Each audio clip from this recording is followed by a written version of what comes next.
आपसे तमाम लोग अब ये जानना चाहते होंगे कि कल देखिए तमाम एक्सपर्ट्स ने बातचीत की और ये सेंस निकल के आ रहा था कि शायद ये वन ऑफ है, कोई दिक्कत नहीं है। लेकिन अमेरिकी बाजारों में हमने 1% के आसपास ही कल कमजोरी देखी। डॉ में फ्यूचर्स ऊपर थे, लेकिन एशिया में भयंकर कमजोरी है। यूरोप के बाजार जब खुले तो सेंटिमेंट वहां से और कमजोर हुए। क्या आपको लगता है कि यहां से और दर्द अभी बाकी है या फिर एक दो दिन वाला ही मसला है ये? जी हाँ, इतने सिंपल क्वेश्चन का बहुत सिंपल जवाब भी काश होता तो हम सब लोगों के लिए बाजार में बहुत अच्छी बात होती। पर अनफॉर्चुनेटली वैसा होता नहीं है। तो इट डिपेंड्स कि वन ऑफ की आपकी डेफिनेशन क्या है? वन ऑफ की डेफिनेशन 1 दिन है या 1 हफ्ता है? उस पे डिपेंड करेगा।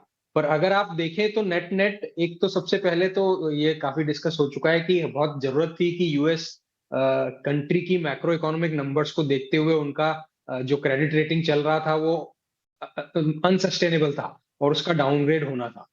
अब उसके चलते मुझे लगता है कि बाकी सारी इमर्जिंग इकोनॉमीज को फायदा होगा क्योंकि कुछ ना कुछ पैसा यूएस मार्केट से निकलेगा डाउनग्रेड के बाद और वो बाकी इकोनॉमीज में जाएगा, उसमें से कुछ इंडिया में भी आएगा।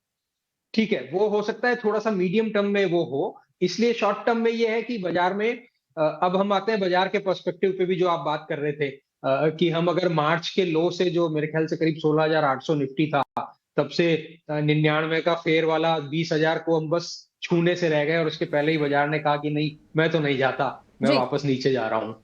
तो एनीवे नेट-नेट करीब-करीब 15-16% की रैली बाजार में पिछले 3 महीने में आ गई, जो 3 महीने के छोटे समय में बहुत शार्प रैली है। राइट। तो ऐसे में रिस्क रिवॉर्ड रेशियो आपका रिस्क की तरफ ज्यादा बढ़ जाता है इतने शार्प मूवमेंट के बाद और रिटर्न की तरफ कम।